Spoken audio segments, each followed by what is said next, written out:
I know that microbiology is a little bit lengthy, but it's not that difficult of a subject. It's not difficult subject. It's a little bit lengthy, but not difficult. So if you remember previous time, we spoke about the Listeria monocytogenes, and we spoke about this actin polymerization, which led to this rocket tails formation. So just for sake of revision, I would like to show it to you guys. So let me share my screen. Please let me know if you can see my screen.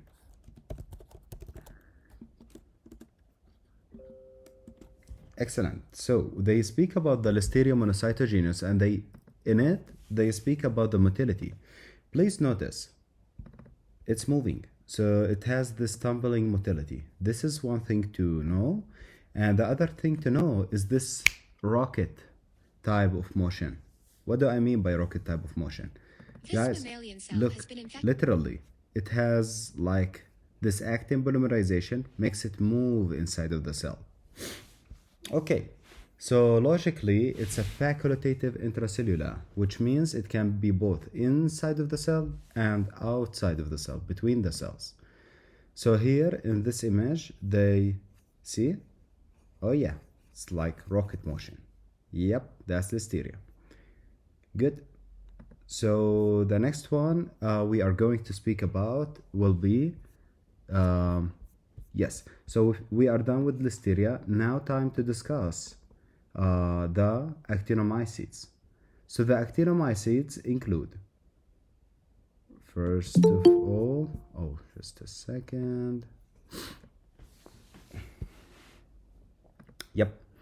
So the actinomycetes, first of all, are they bacteria or fungi? Write me down.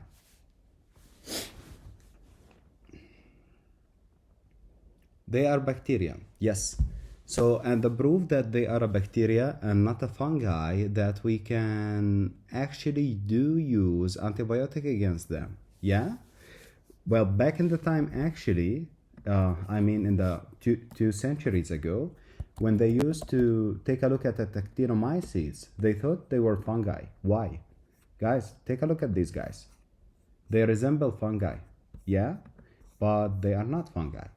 They are bacteria. Why? Because to treat these, do we use antibacterial drug or antifungal drug?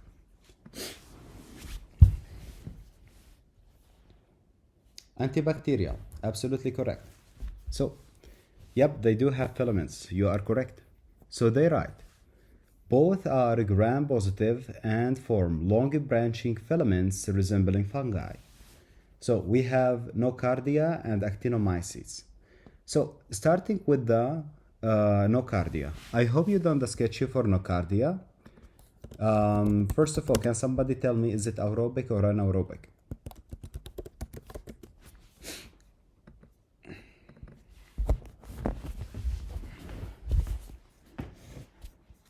Yep, you are correct. It is aerobic.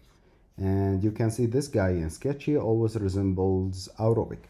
Okay, good. So as you can see, he's getting shot in the lung, which means it can, well, basically lead to pneumonia, and he's shot in the head, which means it can create brain abscesses. Yeah? So you take a look here.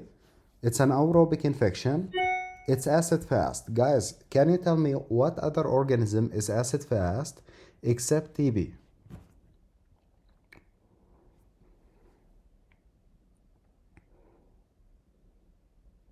What other microorganism is acid fast except TB? Nocardia is one. TB is one, of course. Leprosy, excellent. What else? A Cryptosporidium. We did not study that one yet, but we will see it. Cryptosporidium as well. Okay, so nocardia versus actinomycetes. So the nocardia is aerobic, acid fast, and it's weak acid fast. First of all, I want you guys to take a look at this acid fast stain. It stains it red, basically. So you can see here, it's this, basically the Fuchsin stain, we call it. And yep, you can see how beautiful it looks. It stains red. Let me send it to you.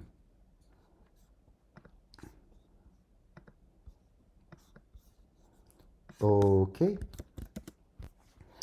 So it's found in the soil and it can lead to pulmonary infection in immunocompromised patient. Can mimic TB but with negative BBD test.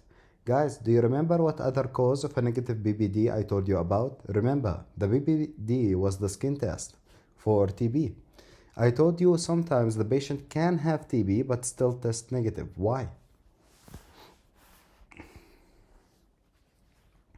No, the vaccine lead to a false positive, which means even though he does not have the TB, he will have a positive test. But I'm telling you, somebody with TB, he truly have tuberculosis, but when you do the skin test, it will be negative. So, the skin test, which type of hypersensitivity reaction is a skin test?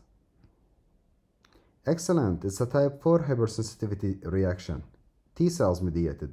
Absolutely correct. Guys, in HIV, which cell is messed up? Excellent. The T cells. So if the T cells are messed up in a really bad immunocompromised patient, which means CD count less than 200, yeah? When the CD count counts less than 200, the skin test will be negative, even though if the patient is positive for TB. So what do we do? What can we do about it? I hope you prepared Mycobacterium. I told you to prepare it today.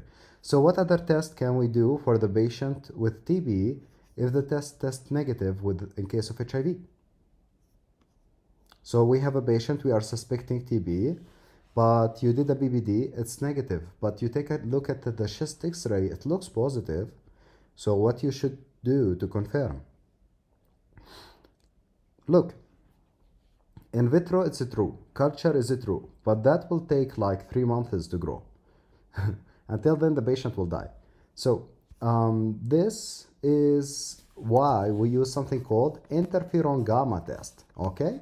Interferon gamma test, which means, guys, do you remember when we made a granuloma? Like in pathology, we spoke about the process of creation of a granuloma. And during that process, I hope I can find it quickly now. No, it was in pathology. Just a second.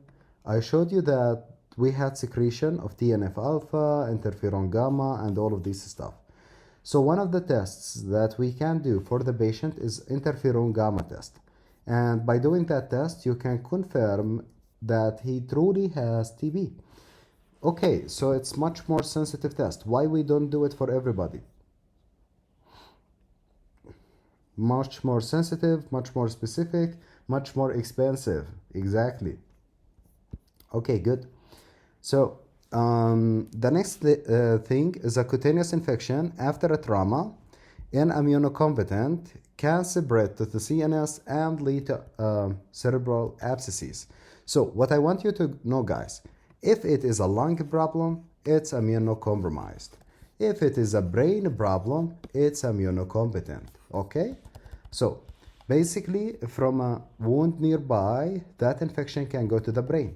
Let's speak about different type of abscesses and different type of infections and CT scans of the brain. That will be fun. Let's start with toxoplasmosis.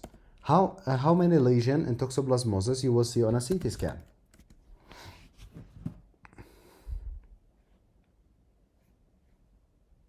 Many. No, many. I will tell you the trick. Before we start speaking about toxo, I want to ask you which animal is associated with toxo? It's cats, exactly. And especially in which category of the patient? Which patient tend to be the most to be affected by toxoplasmosis? Pregnant lady. So pregnant lady should not do what during pregnancy?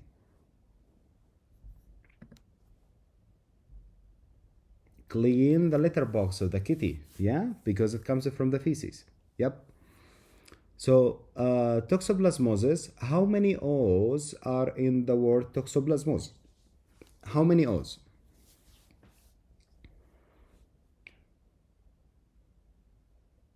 3 O's.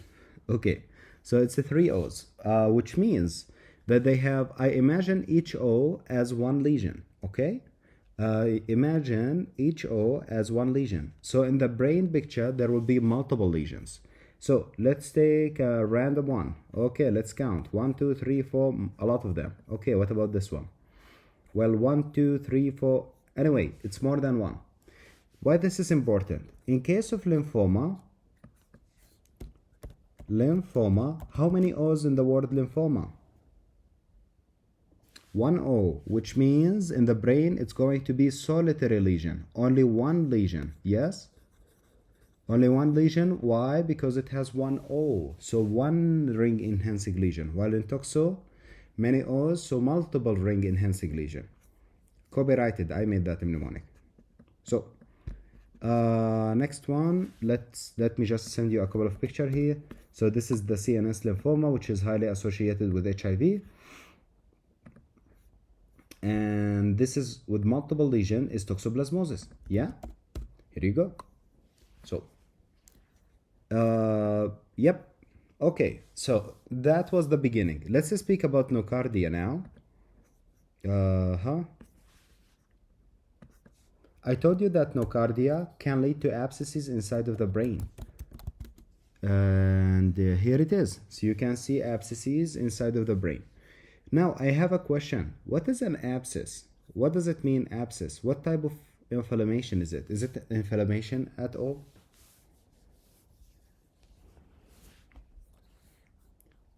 Yeah, and which type of inflammation? Is it acute or chronic?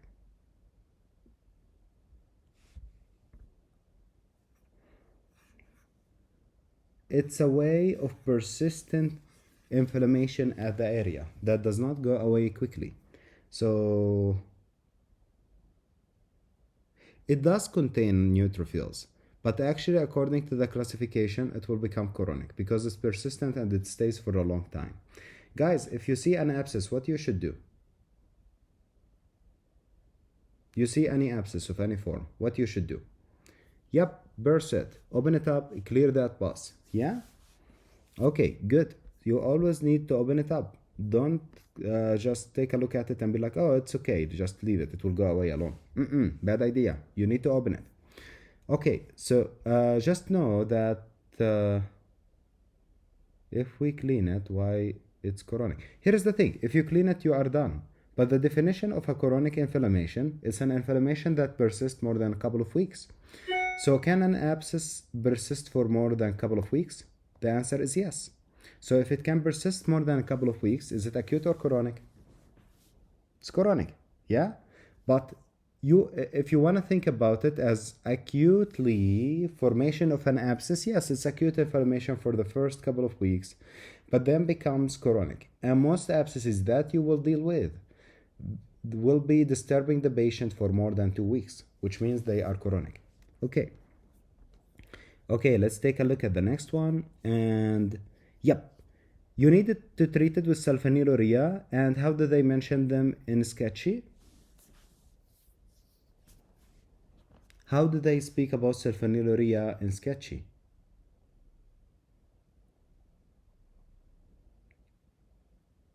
The eggs, absolutely correct. It's the eggs, yes, the rotten eggs, smelling like sulfur. If you ever go to the Dead Sea, you can smell the sulfur smell, which smells disgusting, like rotten eggs. That's exactly, yeah, the smell you want. Guys, one more thing, by the way. There is something called sulfur soap, okay? It's for you as a clinician, you must know about this for the future. So if somebody has, for example, some fungal infection on his body, some advices to give him is use sulfur soap, okay? That's one, because it kills the fungus. 2, when you wash the clothes, turn them upside down before putting them inside of the washing machine. So you will be able to clear more of these, this fungi. One more thing, guys, if you have a patient that have acne, okay, he has acne, and you try to treat him with antibiotic and it does not work. Why? Why it's not working? Because probably it's not bacterial, it's fungal. If it's fungal acne, it doesn't matter how much antibiotic you are going to use, you will need this guy. That will do the trick, which is like basically sulfur drugs, okay? So, anyway, the next thing is about, the treatment. For the nocardia is sulfonamides, which are antibiotics used for bacteria. And for actinomycetes, it is penicillin, which is an antibiotic used for bacteria. So they write, actinomycetes are anaerobe. And how do they represent anaerobe in sketchy?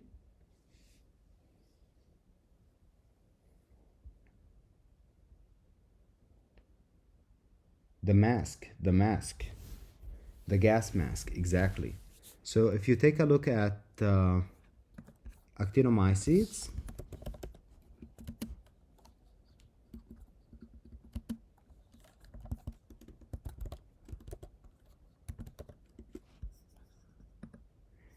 yep, you can see him having this gas mask near him, yes? And around him, there is the sulfur granules. This is ridiculous, but they always tend to show you this. They show you a picture of this, and you must recognize it. They tell you somebody has a drainage of some, he gets a trauma to his jaw. After the trauma to his jaw, he has a drainage, basically because of the creation of the sinus tract. And it's because of the actinomyces. Then they show you an image like this, and they are like, what's up? Which bacteria led to this? And you have to say it's actinomyces. And what are these? These are the sulfur granules, guys. These are the sulfur granules. Please know about this image because it always asks. So let me send you this. Okay, good. So the next one is, yep, we have, they write, normal aura, where do we find this actinomyces? Actually, it's a normal flora. You can find it inside of the mouth, reproductive tract, and GI tract, okay? So it can lead to oral or facial abscesses that drain through sinus tracts. It's often associated with dental caries, extraction, or other maxillofacial trauma. If you remember in Sketchy, they put like a band around his jaw because to represent like the maxillofacial trauma. Yeah? And also it forms sulfur granules, which I just sent you a picture of, and please know about it. And it can lead to pelvic inflammatory disease in cases of using of intrauterine device. Guys, what is the most common cause of PID, pelvic inflammatory diseases? What is the most common cause?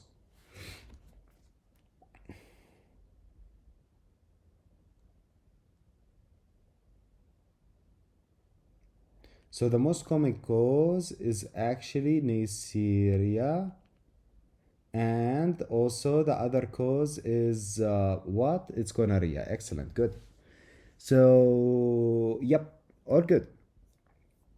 So yeah, that's it. Treatment is penicillin.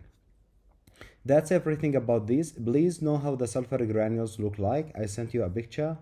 Try to look at a couple of more pictures about it because I will tell you, you will see it in your word, you will see it in your MBMEs, and you might see it in your real exam. So just from now, take a look at it and get comfortable with it. Yeah, that picture, exactly. Good. So the next one is mycobacteria. The mycobacteria, it's an acid-fast road. When you speak about an acid-fast, can you tell me please, what other bacteria is acid-fast except nocardia and except mycobacteria? Come on. No, sorry, it does not have to be a bacteria. It can be anything. Leprosy, yep, leprosy. Leprosy is a good option because we are going to see it in a moment. Yes. And I will give you a question about it. Remind me about this. There is you know what? Before I forget it, I will give you a question about leprosy. They mentioned someone with the hyposthenic lesion. You know what hyposthenic lesion mean?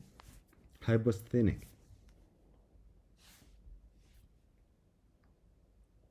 They cannot feel it. Like it's anesthesia. They cannot feel the area. Like you touch it and they don't feel that area. So that's leprosy. Guys, is leprosy common nowadays? It's not. Well, can the bench, is it contagious? Can this guy infect you? Yes, he can. Now it's a tricky part. Can you get it from animals? It is contagious. He can infect you. Can you get it from animals? That's the trick. You can. So that's why we still have some cases here and there. Okay, so important note that leprosy has two types. It has like the mild type, the cutaneous type, and the visceral type, which is really bad. In the systemic type, their fingers fall off, their noses fall off. They can have this, how do we call this type of face? It has a name. Does anybody know the name? The lion faces, exactly. So, guys, I want you to know about something. Back in the time, oh, first of all, do we have a treatment for this disease? Can we treat this guy? Look, this guy looks really messed up. Can we treat him?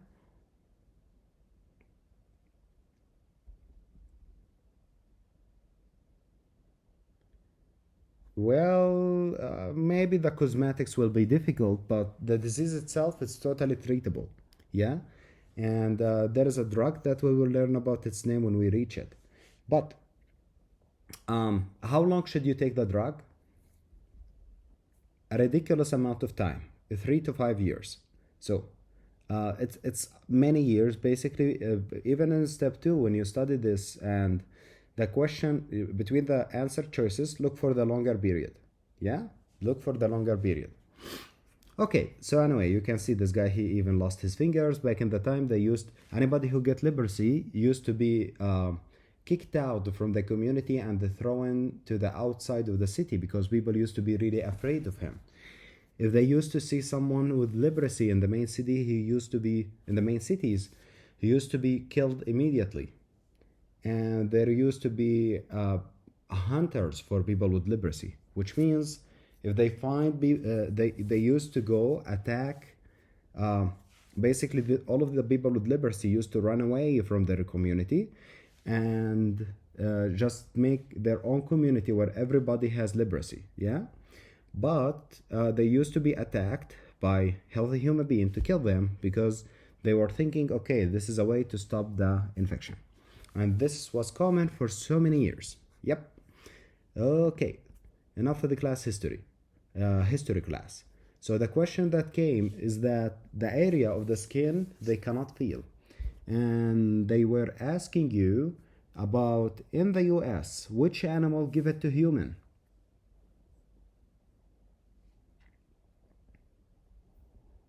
Which animal gave leprosy to humans in the US? I'm not kidding, this is a real exam question that came recently. No idea? Okay, I will tell you. Yes, it's the armadillo. Exactly, it's the armadillo. This guy, he's cute. But yeah, give you leprosy. So, that guy. So, yep, okay, that's good. Next one. Mycobacteria. Acid-fast roads, Bink Road, obviously. And yes, before I forget, guys, nocardia and actinomycetes, both of them are gram-positive. You must know this, okay? Both of these organisms are gram-positive. Okay, now about the mycobacteria. Mycobacteria, what makes an organism acid-fast? What does it have in the cell wall that makes it acid-fast? Which substance?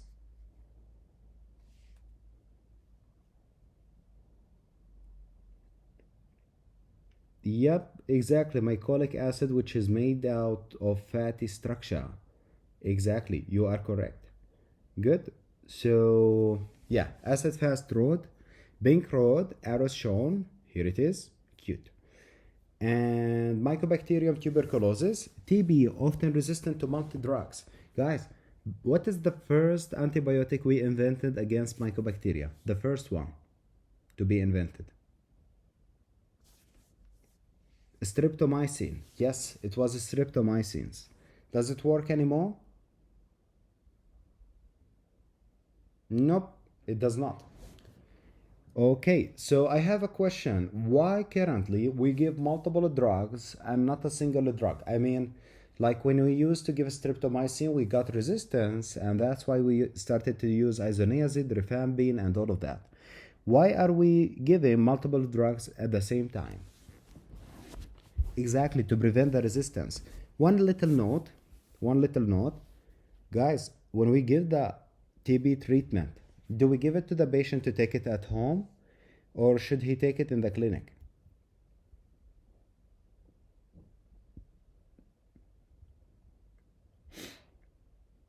It must be in the clinic. You need, it's really long, but here is the thing. The treatment is long, 6 months is maybe a year, but to prevent resistance, a lot of patients, what do? They tell you, oh, okay, doctor, thank you so much. I will take the treatment. Just give me the medication. They take it, go to home. One day take it, 2 days don't take it. So what will happen to the oh no, they will just come to take their medication and leave. Okay, they come, take medication and leave. Except if in one case, if they do not wanna. Oh, this is really important question. Before I forget, you have a patient, you diagnose him with tuberculosis, and he tells you, you tell him, okay, well, you have tuberculosis and we want to start you on triple therapy. And he tells you, no, thank you, I will pass on that. I don't want it. What should you do? This is an actual question. What you should do? Well, yeah, you report him, but what should you do? Can you force him to take the treatment? Can you force him to be treated? Yes, you can. Yes, you can. But this goes against autonomy, doesn't it? It goes against autonomy. Does it go against autonomy of the patient? The answer, yes, it does. But it's for the beneficence for the community. Yes, it's the better for the community to treat such patient. Okay, let's say that he says, yes, I want to be treated, doctor, but I want to take my medication to home to be treated alone. You do not allow him to do that. He needs to take the medication under medical supervision, which means a nurse will give it to him, will see him take it, and register that. Why? You don't want him to take the medication to home. One day take it, 3 days does not take it, and gets what? Resistance. Because that is worse to the community. Okay, so Mycobacterium, acid-fast rod, pink rod, arrows, blah, blah, blah, blah. So Mycobacterium tuberculosis, often resistant to multiple drugs. Okay, that's the first type, Mycobacterium tuberculosis. Guys, in reality, there is so many types of mycobacteria that if you want to put them in one page, it will fill this whole page. For the USMLEs, they are so nice to us. They only give us 4 types. So, the other type is Avium intracellulare. The most important thing to know about this, that it's associated with HIV. Guys, if somebody has a CD count less than 200, which infection is he at high risk for? 200. 200 CD count will be BCV, Pneumocystis jirovecii, and 100 is Toxo. Okay, Toxo has 2 O's. Yeah, and 50 is Mycobacterium avium. Okay, you need to know these 3 bacteria.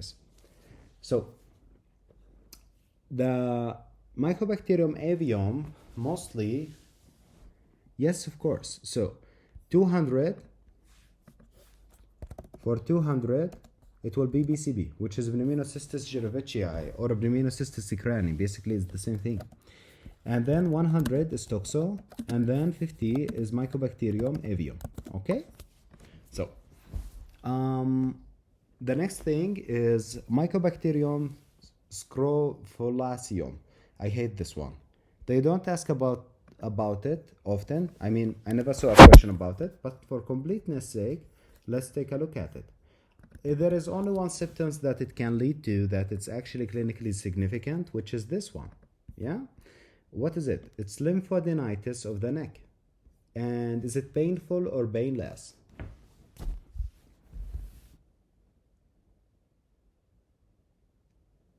Super painful. It's painful. Okay? So that's the only thing you need to know about this one. Leading to lymphadenitis. Yep. Okay, the last one is Mycobacterium marinum, and it's associated with people working with aquariums, like somebody who works with fish and he puts his hand in the fish tank all the time.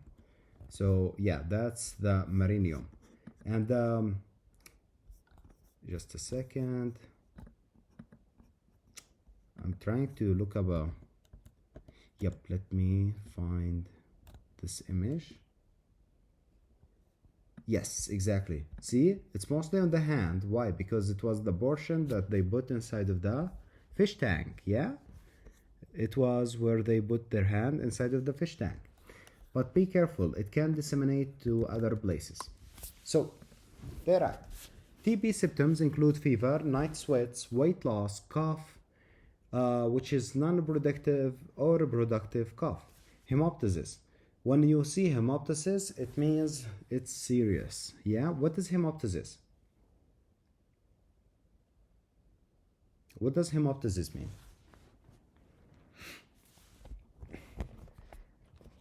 Yep, coughing off blood. You are absolutely correct. Good.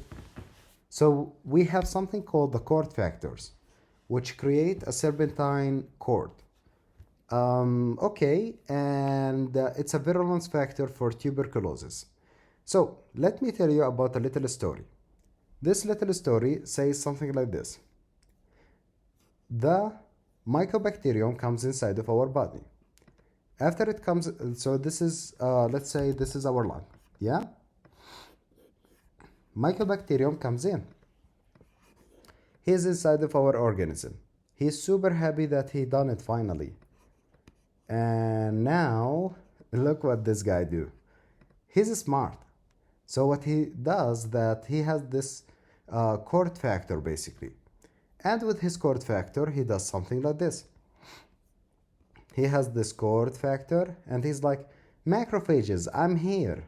So macrophages will be like, oh, look at that stupid guy. He's telling us that he's there. Let's go and eat him. He looks like a dummy. Yep. So they come to do what? To eat him. But can they? That's the question. So they come to eat him. And yep. So here it's one. And here is another macrophages. They are all coming to do what? To eat him. But they all fail. So regardless of the fact that they want to eat him, he's like, yeah, of course. Just come to eat me and I will totally allow you to do so. That's why I called you. So after all of these macrophages came and they want to come to eat him, and as you see, they are surrounding him. Yes? After they surround him, all good, and he's like, okay guys, thank you so much for coming. I will not allow you to digest me. They can eat him, but they cannot digest him. What do I mean by that? Well, some of this mycobacteria can get inside of the macrophage actually. But inside of the macrophage, we have something called the phagosome, and we have something called the lysosome.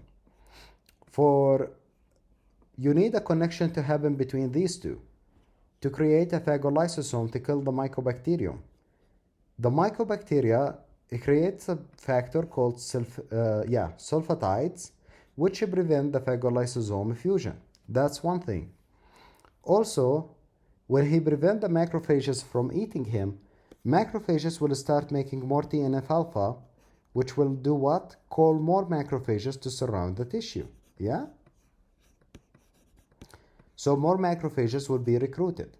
And they will keep surrounding him and surrounding him and surrounding him. Okay, now an important note. Guys, do you remember which disease we spoke about? There was failure of formation of phagolysosome as well?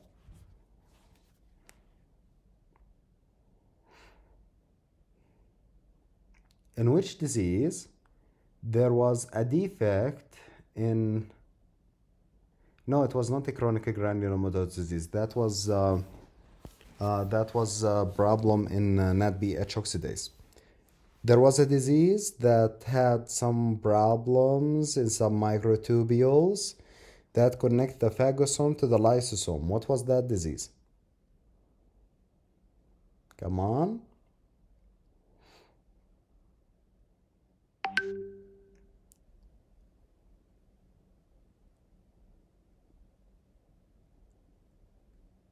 Shadiak-Higashi syndrome. Okay, Shadiak-Higashi. Okay, so now we'll have formation of granulomas of macrophages. Okay, so yep, that's it for this one. Okay, they write. Cord factors creates a serpentine cord appearance in virulent Mycobacterium tuberculosis strain, which activates the macrophage promoting granuloma making and induces the release of TNF-alpha. Sulfatides, basically a surface glycolipid,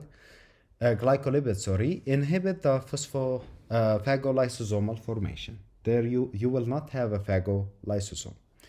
Okay, guys, so let's take 10 minutes break and we'll continue in 10 minutes.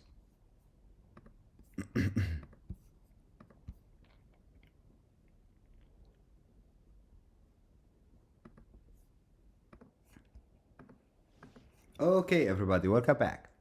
So let's take a look. Now we have tuberculosis. No, I hope we don't, but now we have to study tuberculosis.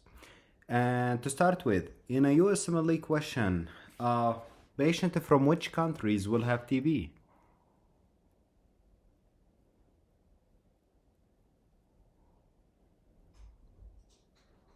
Which countries tend to have high prevalence of TB? Eastern Europe, that's correct. Eastern Europe, where else? India, that's correct. Where else? Africa, and please write Mexico. I had some student from Mexico actually, and they confirmed with me that TB was eradicated in their country. But for the USMLE exam sake, they need you to know that TB still exists in Mexico. So just know it like that. So, tuberculosis.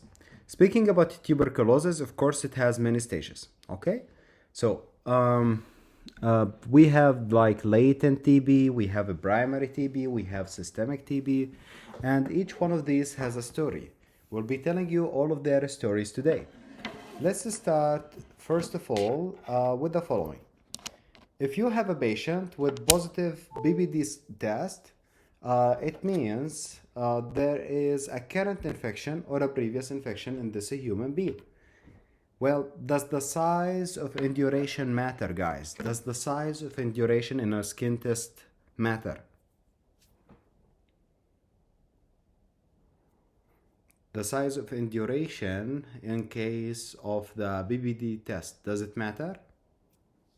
Yes, it does. Well, basically, this is how we do the test, guys.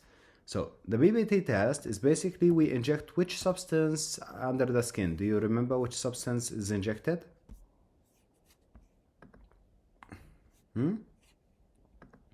Tuberculin. Yes, you are absolutely correct.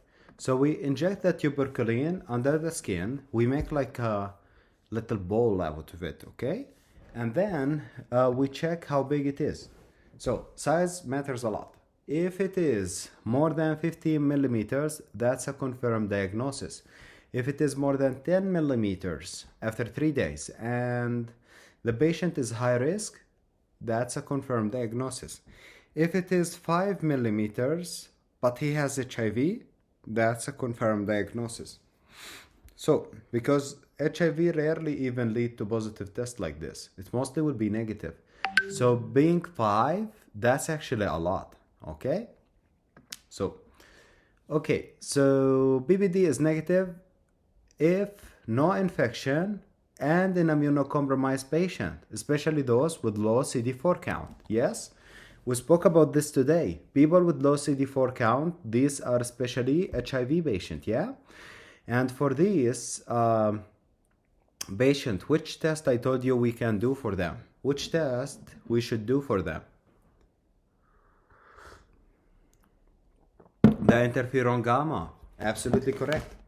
So the interferon gamma release assay has a fewer false positive from BCG vaccination. Also, those who take BCG vaccine. To start with, BCG vaccine is a vaccine that is for TB. At what age do we vaccinate children with this vaccine in the US?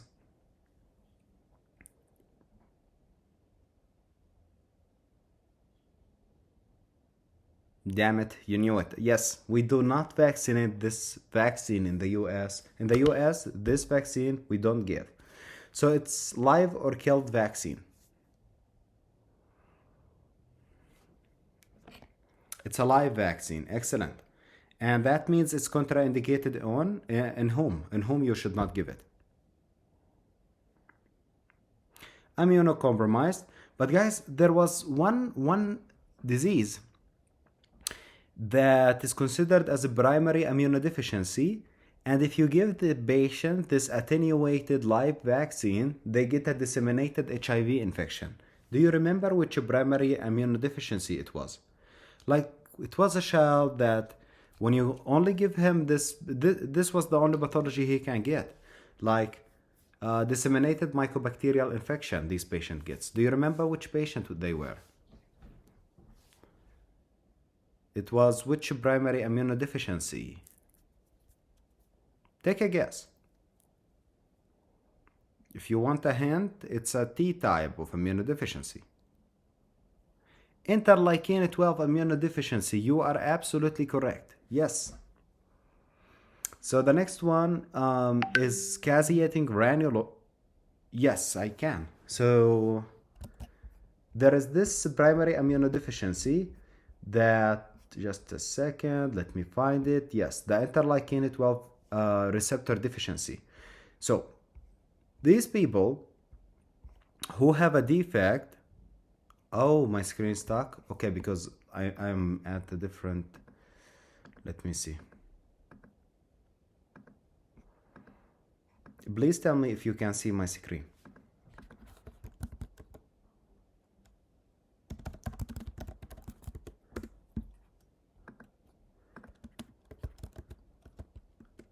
Good. If to make a granuloma, there is a few steps to make an actual granuloma. You need to have macrophages, interleukin 12, more macrophages, TNF alpha, and interleukin 1. All of these and TNF alpha, as we said, these all are required to make a granuloma. So you notice one thing here. Yes, this image is even better. You can see here the tuberculosis came in, it went inside of the cell. It was not phagocytosed because that was blocked, as we said, sulfatides was preventing it.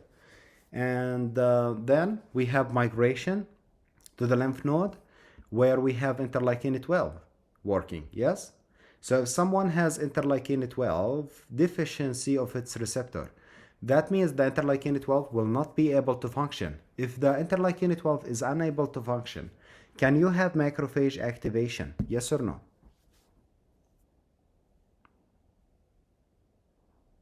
You will not. So can you make granulomas?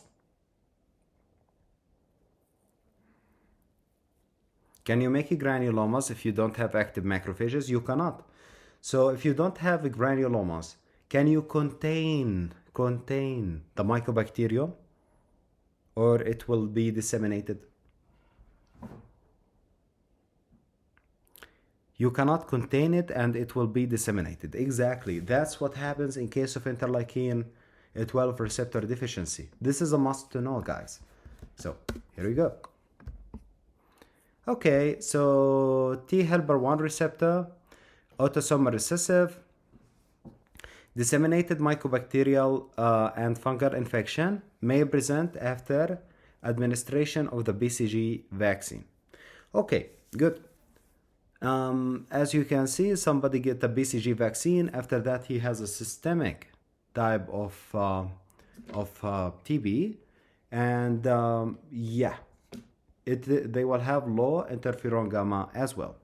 It's a super important disease because it just help you to know exactly what is the pathogenesis and how does the a granuloma form inside of human body.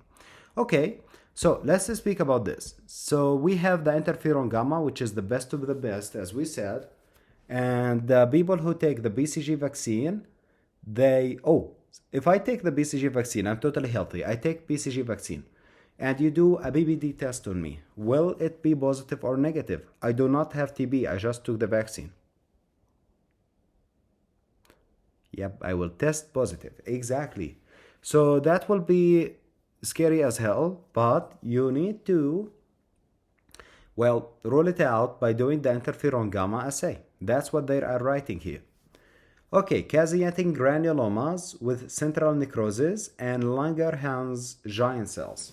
So here there is a few points I want to mention. First of all, granulomas, in case of Crohn's disease, are they caseating or non-caseating? Non-caseating. Okay, what about sarcoidosis? Non-caseating. Why are you saying that? You are right, but why are you saying that?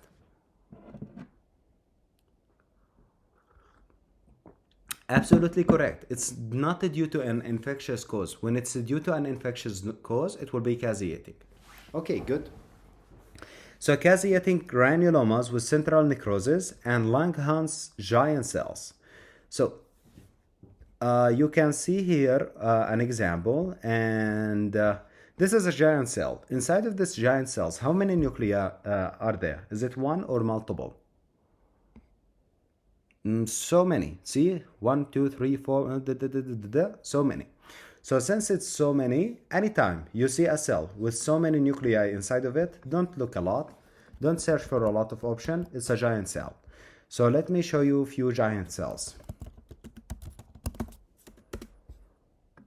I will keep annoying you with giant cells during this section, so please just know it from now. You can see here a giant cell, one big cell with a lot of nuclei inside of it. Here where it is, okay, you can see one big cell with a lot of nuclei inside of it. That's a giant cell. And where else? You can see here one cell with many nuclei inside of it. Giant cell. This is a giant cell. This is a giant cell. Okay. Okay, so the next thing, Langerhans giant cells are characteristic of secondary TB. Do not confuse Langerhans giant cells with Langerhans cells, which are an antigen-presenting cells.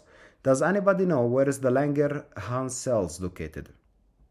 Langer with an ER. Where are they located? You must know about this one.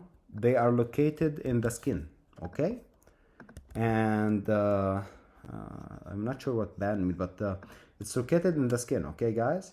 And it basically it's a antigen presenting cell, basically like a dendritic type of cell, and it's located where? In the skin. And it takes, let me just find a good one. Oh yeah, this is a good one.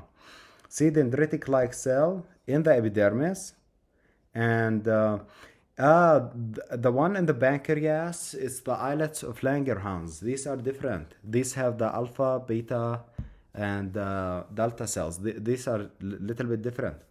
But if we speak about the Langerhans cells, these are basically an antigen presenting cells, a dendritic cells located in the epidermis. The thing is all about the name. Langerhans cells and Langhans cells. Yeah?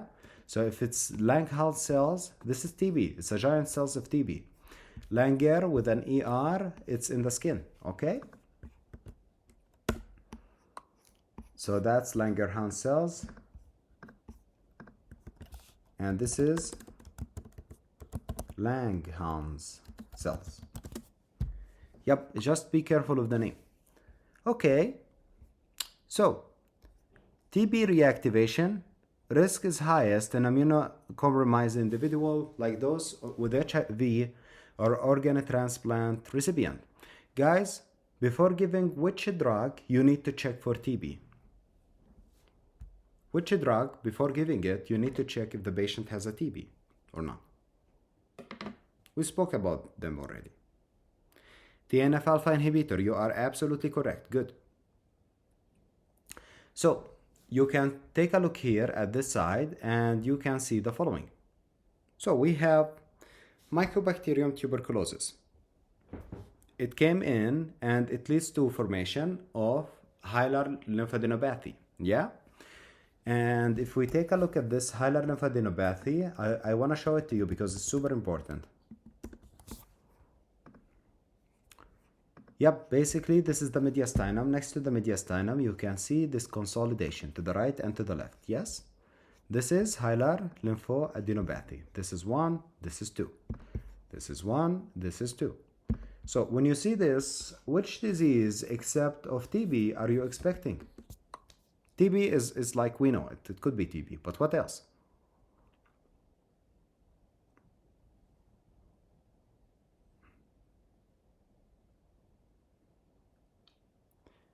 Well, except TB, it also can be sarcoidosis, okay? They look exactly the same. Good? So, also it can be in some cancers as well, but especially in cancer, it will be from one side, not both sides. Same with the sarcoidosis. So let me send you this. This is actually useful. So if it was unilateral, it's mostly like a neoplasm, or it could be sometimes sarcoidosis. But this is rare because sarcoidosis, is it a systemic disease or localized disease? The sarcoidosis. Is it systemic or localized? Usually the lung, but it's actually systemic. Yes, exactly.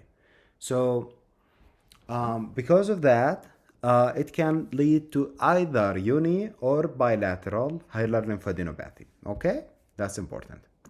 Okay, good. So the next thing is the following. We have hilar nodes lymphadenopathy done. We have something called Ghon's focus. Yeah, this Ghon's focus, I want to show it to you actually. It's a consolidative tissue inside of the lung.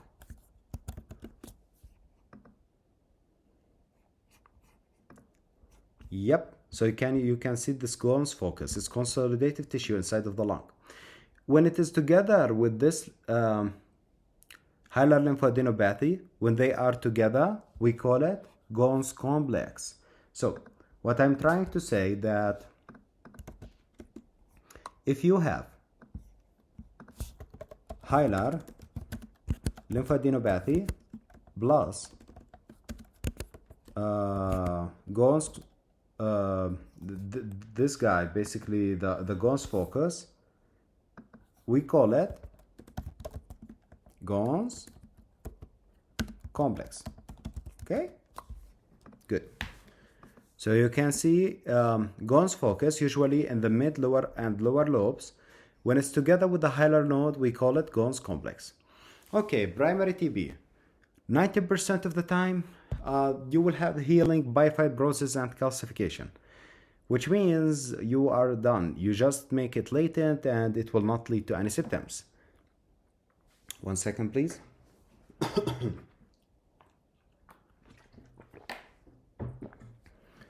But in some cases, it can become reactivated. And when it becomes reactivated, you can have secondary TB. So this secondary TB basically can lead to first of all, primary TB, is it in the lower lobes or the upper lobes of the lung? Primary TB. Primary TB is in the lower lobes. Excellent. What about secondary TB? The upper ones. This is a must to know, guys. Get comfortable with it. Primary TB is in the lower lobe. Secondary TB is in the upper lobe. Okay, so reactivation secondary TB, fibrocaseous cavitary lesion in the upper lobes can lead to localized destructive disease, which can lead to formation of cavity, caseation, and a scar. And it can disseminate to other organs as well. Guys, if you treat the TB, will you still have a cavity in the lung? Yes, you will. And I want you to know that there is a fungus called aspergillus, okay? So this aspergillus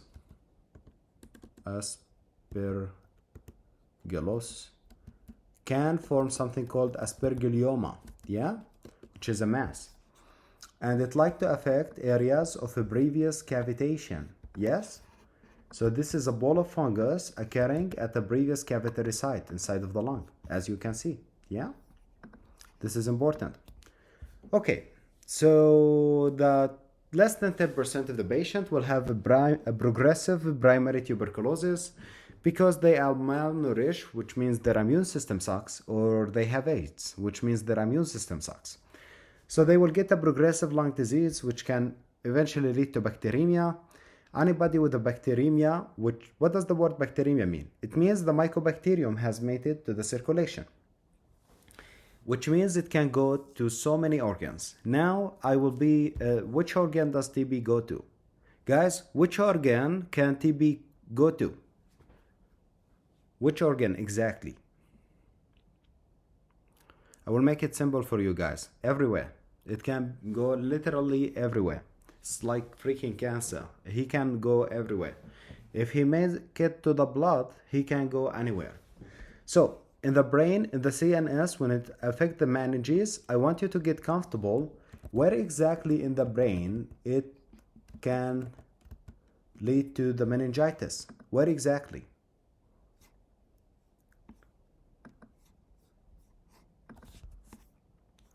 It will be the base of the brain. The base of the brain. This is high yield, guys. Please know that tuberculosis lead to meningitis at the base of the brain. Okay? Yep, it's the base of the brain to be most likely affected. Okay? So let me send you this. Let me send you this. That's high yield. Okay, so what else? The kidney. It would lead to this caseating necrosis in the kidney, which pathologically look like cottage cheese. Yeah, here you go, some cottage cheese for you. Okay, so it also can go to the it can go to the vertebra, leading to Bott disease. Guys, what is Bott disease exactly?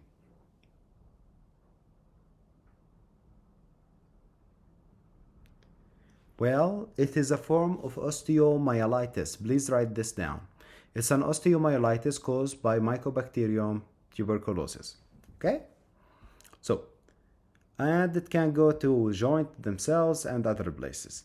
Do you have any question regarding tuberculosis? It's an important topic.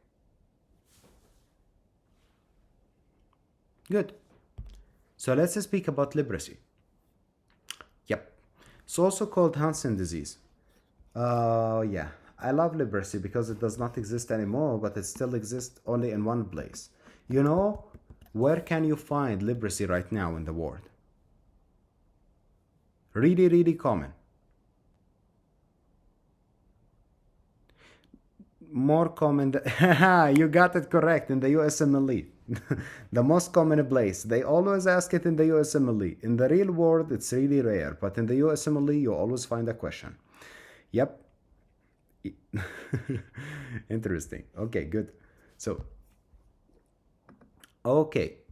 we have this Hansen disease, and it's caused by Mycobacterium leprae. It's an acid-fast bacillus that likes cool temperature. Okay, so what is more cool, my skin or my internal organs?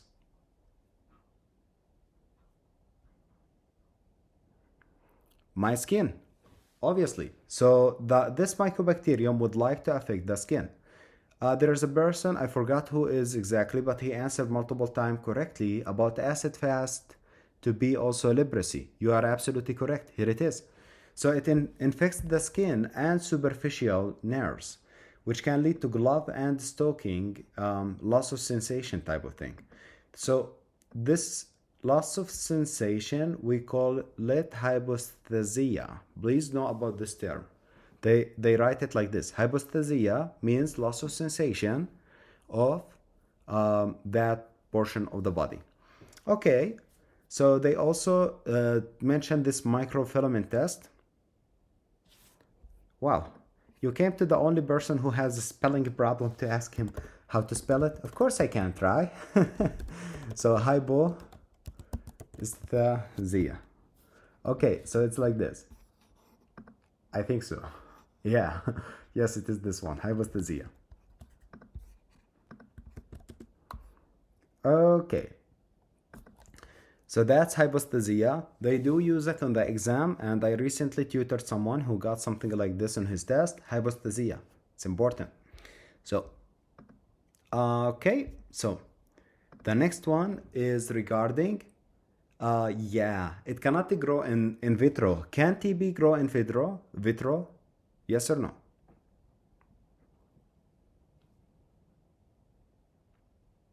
Yes, it can. What is the difference between in vitro and in vivo? You know, they use like they say, oh, it's in vivo, it's in vitro.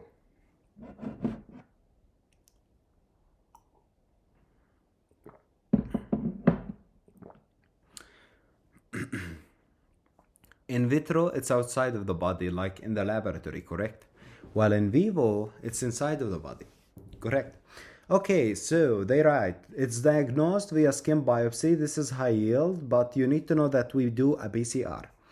So the reservoir in the US are armadillos. Let's take a look at armadillos. I don't know why, but I really like these animals. So look how beautiful they are. They give you leprosy, and you can give them love. Okay, see, armadillo, cute. So, yep. Oh, by the way, in which states can we find armadillo? In the US, which states have armadillo?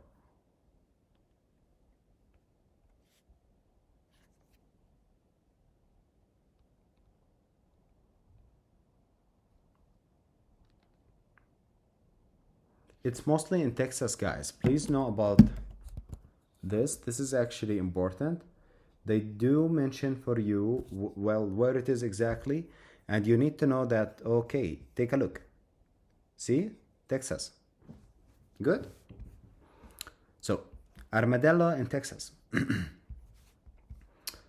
Okay, so leprosy has two forms. Many cases falls temporarily between the two extremities. So we have the lepromatose and the tuberculoid type. I would like to start with, obviously, like anybody will start with the second one. Let's just start with the tuberculoid type. So the tuberculoid type is the mild type. So it's a limited to few. Oh, here it is. Here is the word that I really hate.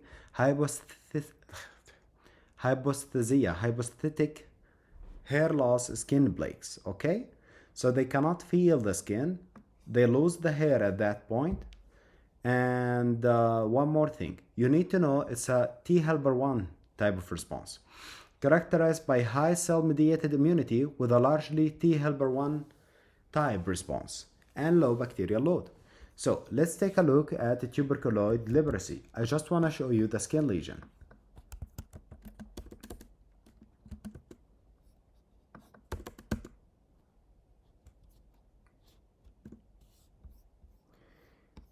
Oh yeah, see, it's a little bit hypopigmented. It does not have any like how do you say that? Any sensation of it, and at the same time, if I biopsy it,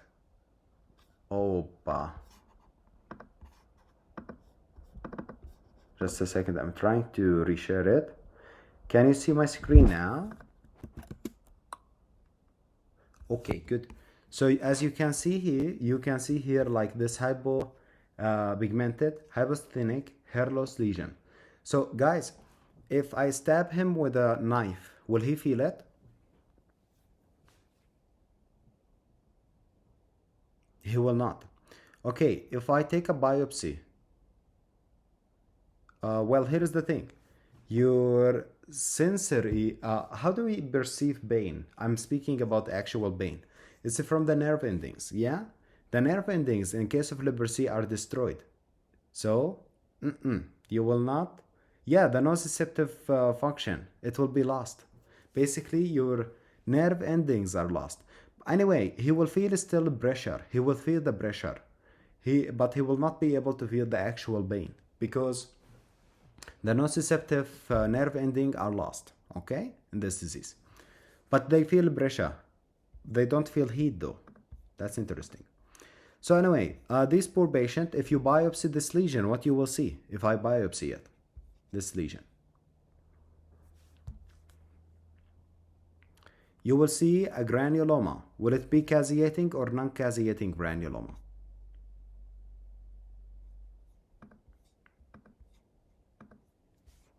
Caseating, obviously. Good. Here we go. So, let's go back here. Now, since we finished about the mild type, we can speak about the bad type. So, the mild type was T. helper 1, the bad type will be T. helper 2. So, we call it the librematose leprosy. High bacterial load, it's characterized by a low cell-mediated immunity with a largely T. helper 2 response. Please know, it's lethal. It's the one that they lose the finger because of it, and they can get this lion faces. Okay, guys, is it reversible with the treatment?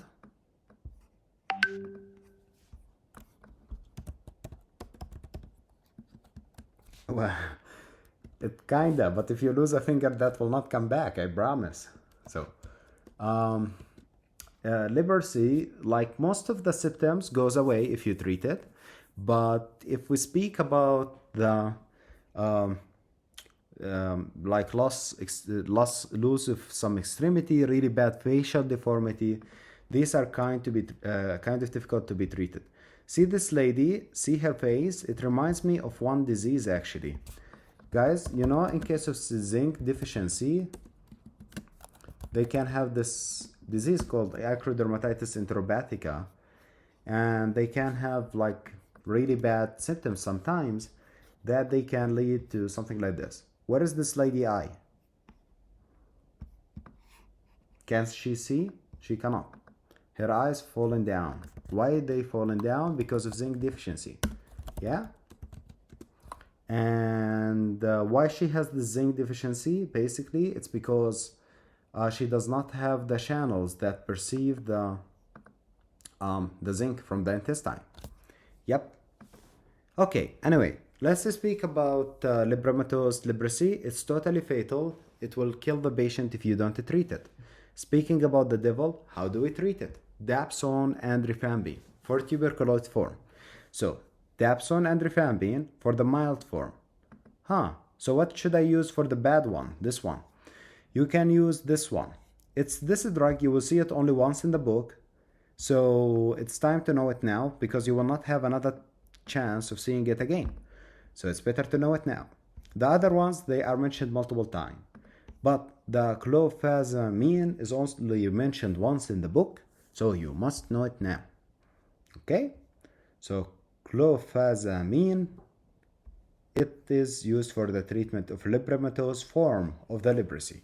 And can you tell me please, this librematose form of leprosy, which type of T helper response occurs in it? Is it Th1, Th2?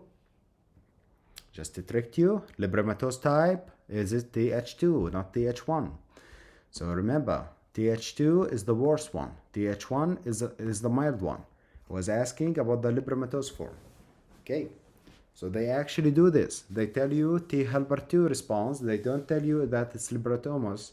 And they ask you what is the treatment. Is it dapsone and rifampin or it is this clofazimine? The answer is clofazimine. It's all about which T helper it is. Okay? Okay, good. So we are done with the gram-positives and the mycobacteria. It was not that bad. Now we are going to start with the gram-negative bacteria. So let's take a look. The gram-negative, first of all, it stains pink on the gram stain. Which layer on the gram-negative is super thin, which lead to inability to keep on the violet blue stain during the gram stain. Why they stain pink and not blue like the gram positive? Why? The cell wall, what exactly in the cell wall? Thin what? Thin what exactly? Starts with a P. Peptidoglycan. Yep, it's the peptidoglycan. Good. So it's pink. Do they have lipopolysaccharide, these patients? Yes or no?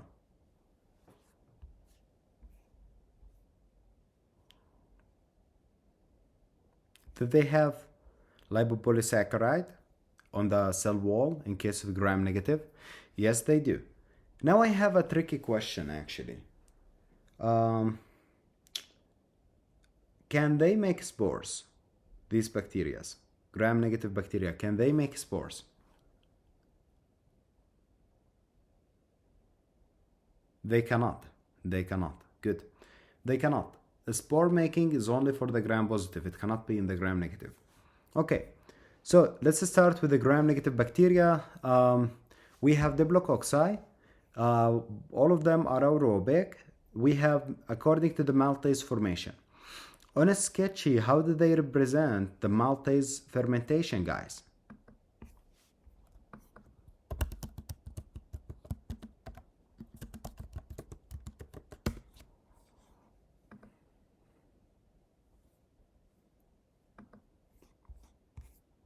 Exactly, the malt liquor. Yeah, the malt liquor. So, in this case, this is the Neisseria meningitidis. Yeah, and he was fermenting what? Maltose, which means it's Neisseria meningitidis. If he does not, it could be Neisseria gonorrhea or Moraxella. Guys, Moraxella is super important. I cannot tell you how much it's important because, like, now you will see it in the book only here. But in general, I want you to know that it is important even in real life. It can lead to infections in cases of COPD. Please write this down. It's important. Patient with COPD can have opportunistic infection with Moraxella. Okay?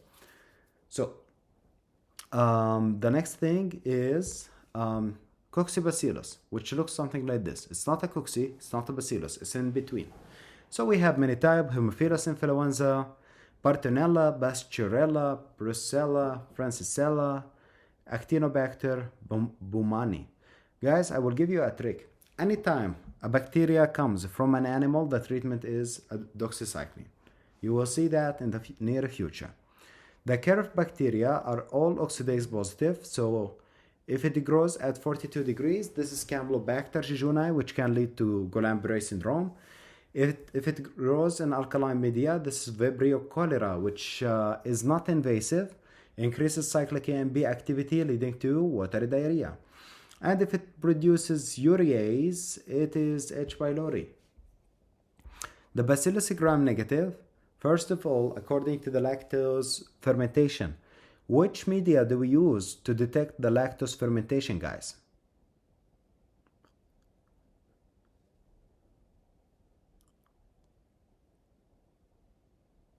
Which media do we use to check for lactose fermentation? Let me give you a hint. It will stain pink if it does ferment it. It will give pinkish reddish color.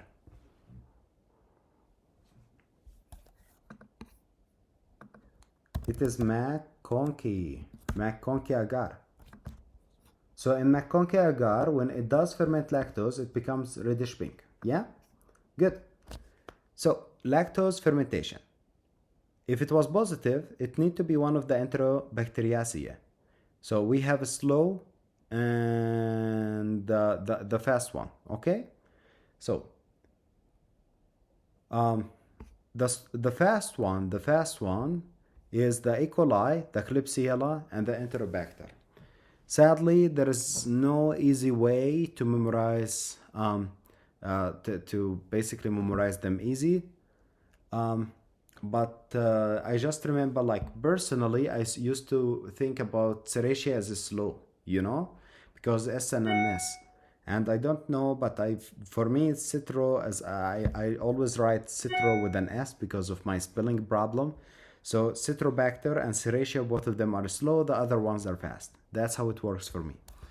So E. coli, Klebsiella, and Enterobacter, on the other hand, are all fast lactose fermenter. Okay, oxidase positive, another organism, the Pseudomonas, which can lead to Catalase positive organism can lead to basically NADPH oxidase deficiency patient getting infected by it. Okay, the last thing. Here we see the H2S production. Where did we see that? H2S production. What is H2S production responsible for? The motility agar, exactly. And if it was positive for motility, it will stain with which color? It will be black. Yes, like Salmonella and the Proteus, both of them are motile, both of them will be black. The negative one is Yersinia and Shigella. Yeah? Okay, good. So, yep, that's good. We finished some amount. Now we can take a break. Yes, so let's take a break now, then come back after the break, discuss a little bit more than one page, and call it off for the day. So see you guys after the break. See you in 10 minutes sharp.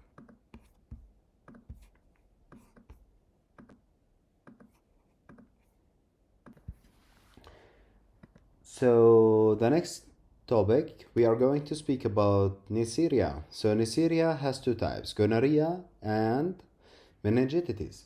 To start with, we spoke about Neisseria and we spoke about the fact that both types of Neisseria are Diplococcus and gram-negative. So gram-negative Diplococcus that metabolizes glucose and produce IgA proteases. Guys, what is the function of IgA protease? Just tell me one or two. One, is it to destroy the IgA that is located in the mucosal membrane? Two, it is to eliminate the IgA by binding to its FC portion. Is it one or two?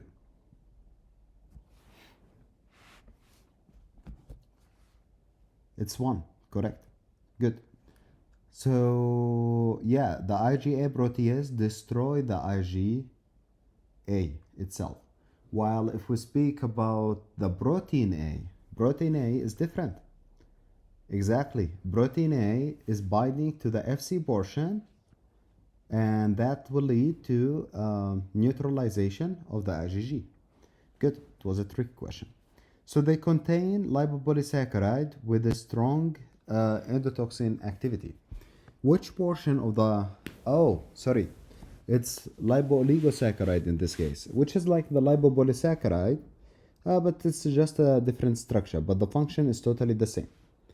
So, Neisseria gonorrhea is often intracellular within neutrophils. And you can see here a cell that has multiple nuclei. So what do we call the cell that has multiple nuclei? 3 nuclei? Neutrophils. No. That's different. That's in his. That's different type of thing. Now we are speaking about the neutrophils that contain inside of them other smaller cells, and these other smaller cells are basically the Neisseria one. Yeah. So for Neisseria gonorrhea is often intracellular inside of the neutrophils. So we have acid production. Meningococci have maltose and the glucose type of thing production fermentation. And gonococcus is the same as telling you the gonorrhea. So that's only glucose. So what they are trying to tell you here that the meningococcus ferment maltose while the gonococcus cannot ferment the maltose. So the gonococci are the ones leading to basically, what does gonococcus lead to? The gonorrhea. What exactly the problem in the gonorrhea? What type of disease is it?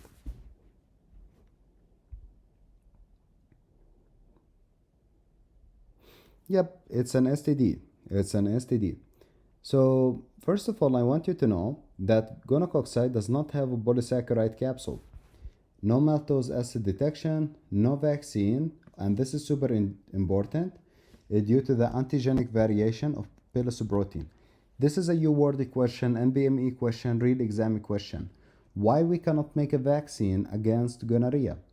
The answer, because of the antigenic variation of the villus protein, which means if you make a vaccine against the proteins of the villus of the gonorrhea, she will be like, okay, you made an antibody against me. Thank you so much. I'm going to change it in 16 seconds. I don't care. I have millions of variants I can choose from. So whatever you change, she will change. Yep.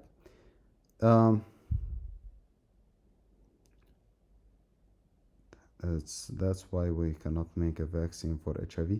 HIV is a little bit different mechanism. When we do virology, I will explain it about the vaccine of HIV.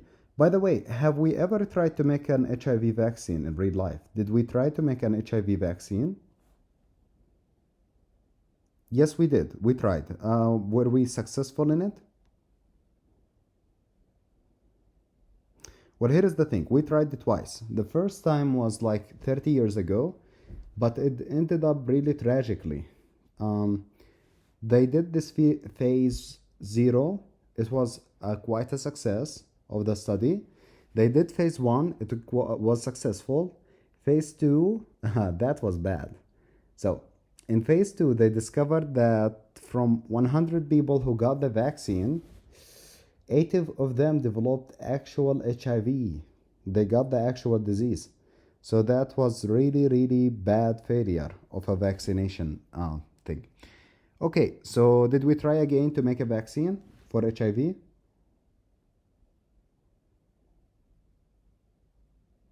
Did we have? Yes, we did. Yes, we did. And can somebody tell me? Somebody is sending an image, but I cannot open it for some reason. Let me see. It's not opening. Well, yes, we did. Oh, exactly. Good. And did we try to do it again? Absolutely correct. This is the one. I was just going to tell you about it. It will be ready in less than 2 years. A real and effective HIV vaccine.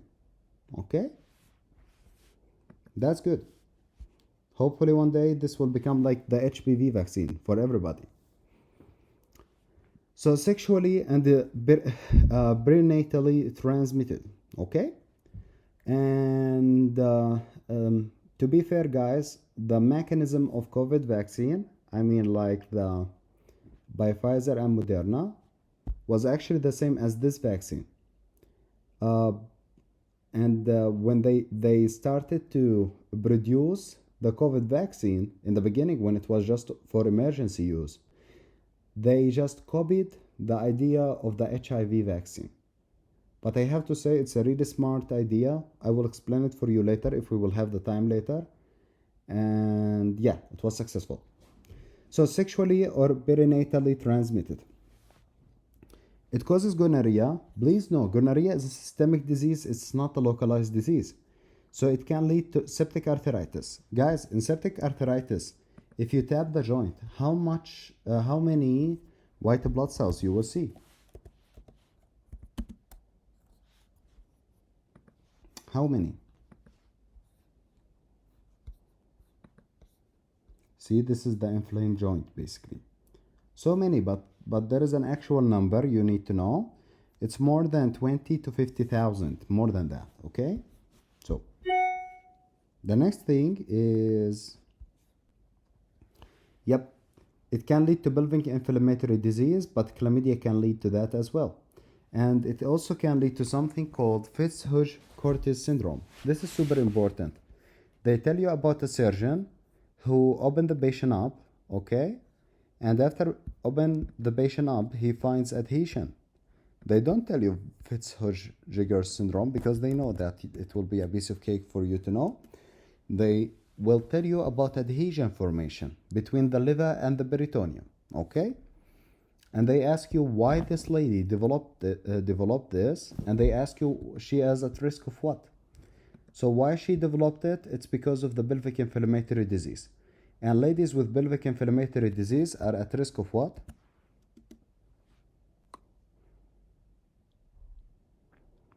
PID can lead to what, guys?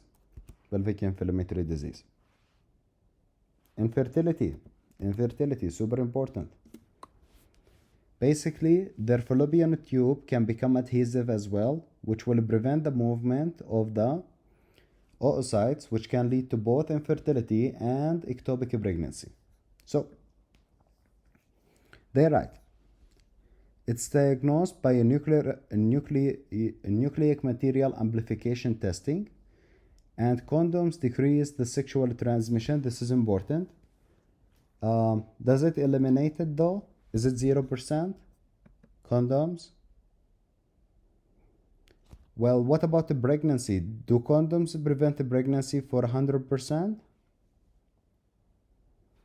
Does anybody know the percentage? It's not 99.9, no.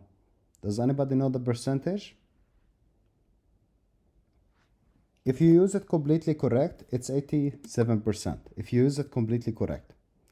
Okay, this is a USMLE question. What is the most successful contraceptive type of like method? Best contraceptive method? Is it a copper IUD? Is it condoms? Is it spermicide? Is it the diaphragm? Or is it the oral contraceptive pills? Not an option.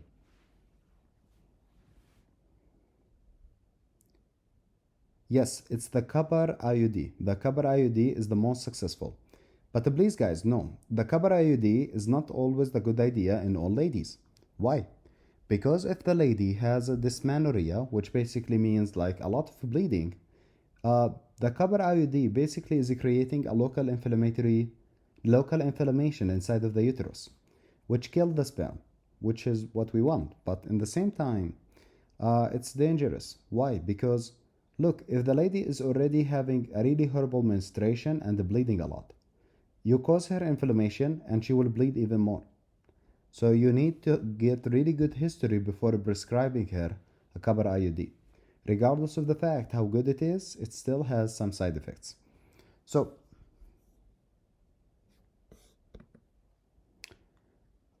okay, also, except of the IUD, there is this device. It's also really highly successful. It's not that old actually. There is the subcutaneous D-bot, but that's not highly successful as well. But there is this intradermal progesterone device.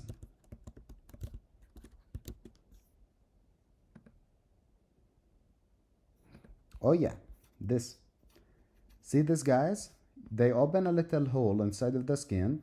They insert this little particle, well, this little element, the implant. They put it under the skin, and you will have to remove it just once every 3 to 5 years. Like whenever you want to get pregnant, you just remove it and you will be all good. And it will be in your arm all day. Yep. So,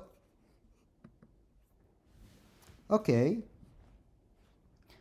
Oh, if you get a lady with gonorrhea, she's 16, asking you for a treatment, can you treat her? 1. Give her the antibiotic. 2. Recommend her to tell her parents about it. 3.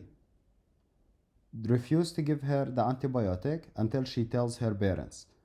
4. I don't know. It's 1. It's 1. Give her the antibiotic. Remember, there is this basically ethical laws that says sex and drugs and rock and roll, which means anything related to sex, you treat the young people without telling their parents. For example, STIs, pregnancy. She wants a contraceptive. Give her. Don't tell her parents. Yeah, all of this stuff. Please, nobody ask me about abortion, because even the people in the US don't know, since it's different from one state to another state. And the best thing of the USMLE that it's conducted in all 50 states. So you will not be asked about that. So, okay. Yeah. Sex and drugs and rock and roll. Yes, drugs. If a teenage girl come to you, she is telling you that, doctor, I'm addicted into doing cocaine, and I wanna stop. Can you help me? Should you tell her parents or not about this? You should not. You need to treat her without telling her parents. Okay, good. And rock and roll, what is that? Well, basically, if she plays in a rock, no, it's not about playing rock and roll. It's if she gets in a car accident and she comes to you bleeding. Should you wait for her parents' consent to help her, or you should help her right away? You don't require consent from the parents. You start a treatment. Okay. So condoms decrease sexual transmission. Erythromycin eye ointment prevent neonatal blindness. Do we give it for everybody? This erythromycin eye ointment? Yes or no? Do we give this ointment for everybody? Yes, we do. What if the mother tells you, I'm totally loyal for my husband and I have never been with other man? Do you still give it? Okay, what about if she feels like she tells you, come on man, you are disrespecting me. This is my child. I don't want you to give it. Will you give it? Now I'm trying to get you confused, guys. Come on. Will you give it or not? Yes, you will. Good. Why? Because it's the best of the community to have less blind people. Yeah? So basically, it's a generalized type of treatment. Everybody gets it. Yep. So the next one. Treatment is ceftriaxone with azithromycin. The ceftriaxone is for the gonorrhea, but the azithromycin is not. It's for a chlamydial co-infection. If the lady has gonorrhea, we assume she has chlamydia as well. So we give both of them. And sometimes they can have resistance to ceftriaxone. So when you give the combination, it can treat it as well. So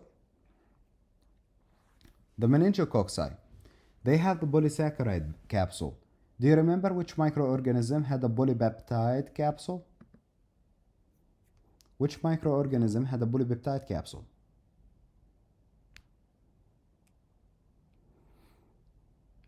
Polypeptide capsule, it was this poly-D. Poly-D.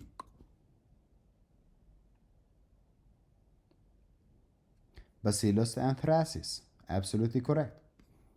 So it's a maltase acid detection because we said it ferment maltase, and there is a vaccine. And here is the thing. Back in the time, also in Sketchy, sadly that Sketchy is a little bit out of date, guys. Please know that in Sketchy they mentioned that the type B vaccine does not exist. Yes? Now it does. We do have a vaccine for the type B as well, and we can use it to cover some people that are at high risk. Guys, who gets the meningococcal vaccine? For whom do we give the meningococcal vaccine? Come on, our friends from the US, tell us. When do they give you the meningococcal vaccine? Yep. When you go to college, they tell you, come to me, I want to give you the vaccine. Why? Where do you get it from? Is it from college? Does it exist in the college? Exactly, it's the dormitory. Yep. The dormitory. Good. And they live in close proximity, except college military recruits. Yeah? Inside of the barracks. Good. So, it's transmitted via respiratory and oral secretion, more common among individuals in close proximity, like army barracks and college dorms. So, it causes meningococcemia with petechial hemorrhage. So, I want to show you this. This is super important. You must know that in case of this petechial hemorrhage, if you press on them with your finger, they will disappear. Okay? They blanch. So here they are. If you press on them with your finger, they will disappear. They can also have gangrene on their toes, as you can see here. The most feared effect of this disease is not the meningitis actually, but the Water-Friedrich-Haus syndrome. Water-Friedrich-Haus syndrome. in which they have an adrenal insufficiency. Also, they can have fever and DIC, disseminated intravascular coagulation. Guys, in case of Water Friedrichshaus syndrome, if I take a gross look at it, I take out the adrenal gland and I take a look at it, what I'm going to see? Options. Option number 1 is infarction. Option number 2, hemorrhage. Option number 3, paleness. It's important. Option number 2, it's hemorrhage.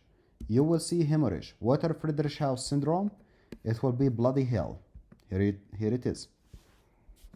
Take it. Oh, yep. Good.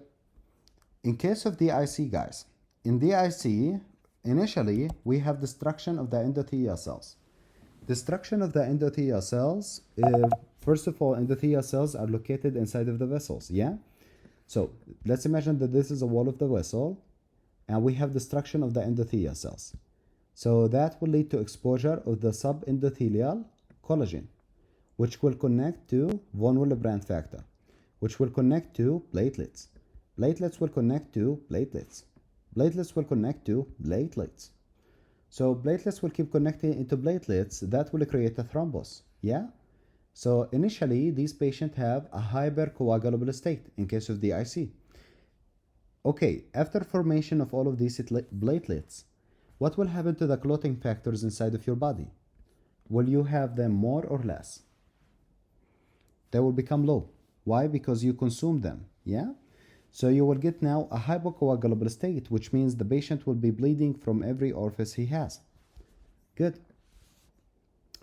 So back here, yeah, for meningococcemia is diagnosed via culture-based test or a PCR. Okay? So how do you treat it?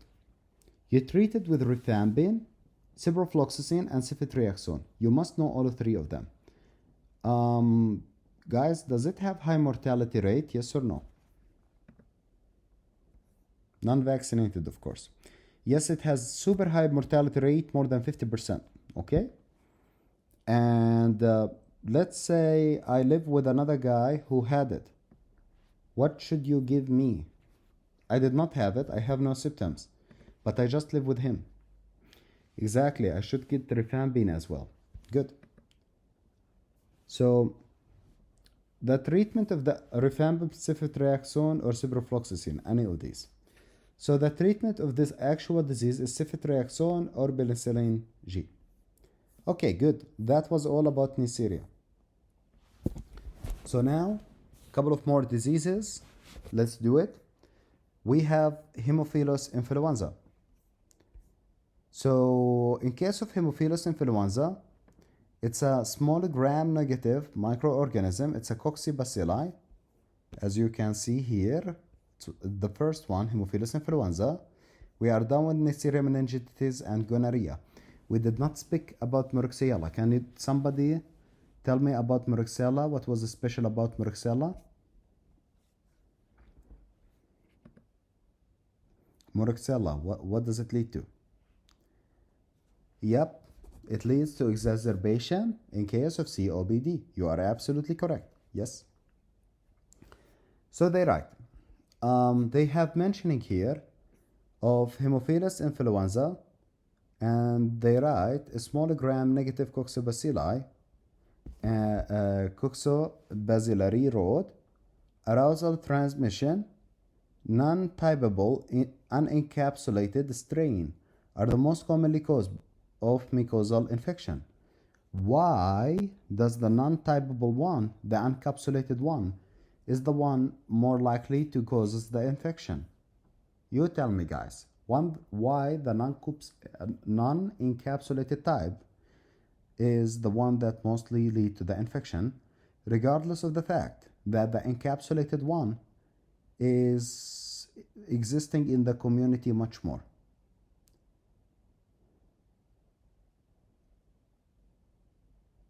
That's true, but the idea is that all of us are vaccinated against this one. We all got vaccinated against it, but against the encapsulated one.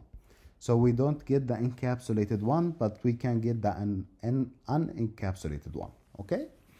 So the non-typable strain are the most commonly cause of mucosal infection, like otitis media, conjunctivitis, and bronchitis, as well as an invasive infection since the vaccine for capsular type B was introduced. Okay, good. It produces IgA protease. Somebody tell me what is the function of an IgA protease?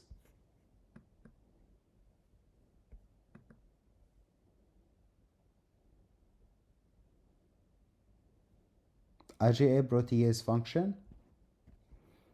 Yep, it destroys mucosal IgA. Absolutely correct.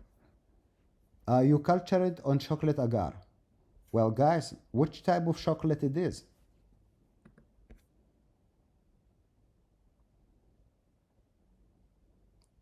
Blood, exactly. She burned the blood. And why do we burn it? Why do we burn it? What is the cause of burning? Why we cannot just put blood? Exactly. We want the RBC to burst and release all of their hemoglobin and iron into the culture. Yeah? That's why we burn it. And it contains factor 5, which is the NAD, and factor 10, which is the hematin, the iron, which are required for the bacteria for the growth. It can be grown with Staph aureus, which provide factor 5 by RBC's hemolysis. Okay, guys, do you remember what other microorganism we used to grow it with the Staph aureus on the culture, and when it creates a head of an arrow shape, it means the test is positive. I mean, if I have a culture, then I bring some Staph aureus, put it in the middle. Of course, Staph aureus is always yellow, so I will make it yellow. Okay. And then you get yourself this microorganism. And if this microorganism comes here and make a arrowhead here, it means it's positive for this microorganism. So what was this microorganism? A group B Streptococcus, absolutely correct. Strep agalactiae, basically. Yes. Yes, yes, yes. I did not expect you to know that, but yes, you are correct. Okay, good. So they write. They write here about Haemophilus influenza is the most common cause one day of epiglottitis. Yeah. Is epiglottitis dangerous, guys? Is epiglottitis dangerous?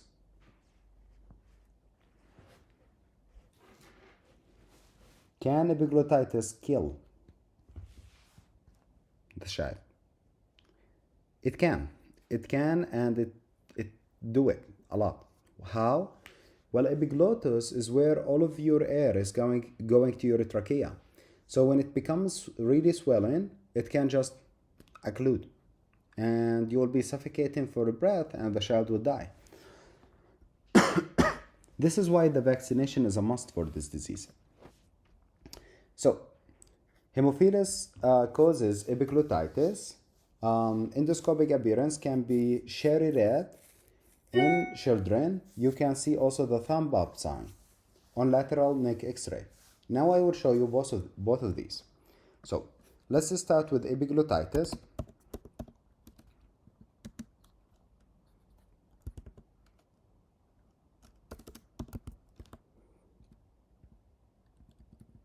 On a laryngoscopy. So you can see how the epiglottis is quite inflamed. And oh yeah, this one. Look at the one on the right.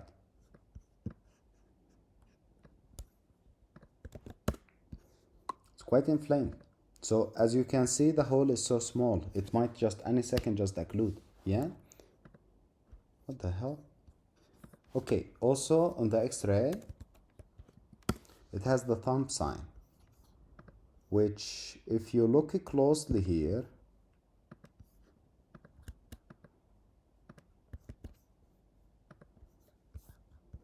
you can appreciate the presence of the thumb. Yeah, the thumb sign. Here you go.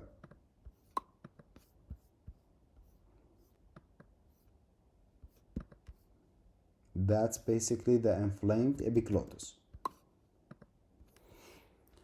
Okay, so Haemophilus influenza can lead to meningitis, otitis media, and even pneumonia. Vaccine contains the type B capsular polysaccharide, but it has a conjugate to diphtheria toxoid or other proteins. Why we put the proteins? Why we put the proteins on this polysaccharide vaccine? Why do we need to put a protein to make it conjugated? Why it's important? Stronger memory cells immune response. Absolutely correct. Especially from the T cells. So it's given between 2 and 18 months of age. It do not cause the flu. Oh yeah, this is a typical mistake. You know this flu that we have every year? Basically, this is not Haemophilus influenza. This is influenza virus. Haemophilus influenza is a bacteria. So it does not cause the flu. That's influenza viruses cause that. So the treatment for Haemophilus influenza is amoxicillin plus clavulanate for mucosal infection, while ceftriaxone you give it for meningitis. Rifampin can be given as a prophylaxis for the contact. As you can see, we treat this disease seriously because one little mistake and the patient is gone. So the last one I'm going to speak about today is B. Babesia. So it's a gram-negative bacillus, causes pneumonia in and can be transmitted between patients with cystic fibrosis. So please know about cystic fibrosis. In addition to this one, I want you to know about this. This is 20 years old. If a cystic fibrosis gets a pneumonia before that, I want you to think Staph aureus. If you get the pneumonia after that, I want you to think of Pseudomonas and B. Babesia. Okay. Often multi-drug resistant, infection is a relative contraindication to undergo lung transplantation due to association with poor outcome. That's why you need to eradicate it from the patient. One more thing, guys, can you put 2 cystic fibrosis patients in the same room? Yes or no?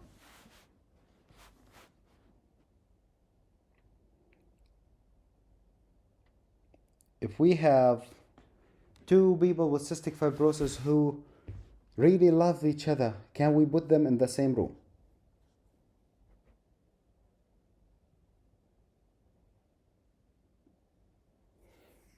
Everybody is intimidated from answering. Come on, guys. It's the last question for today.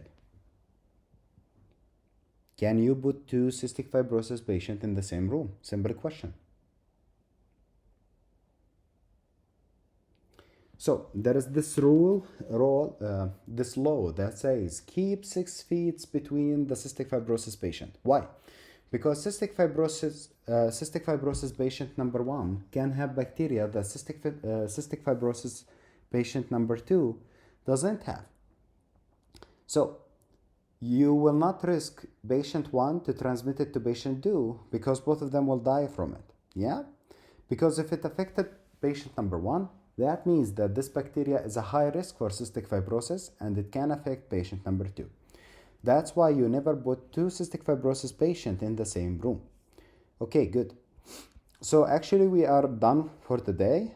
And tomorrow I want you to prepare this page for me from 143 until 148. So see you guys tomorrow, and yeah, we'll continue tomorrow. Bye bye, everybody.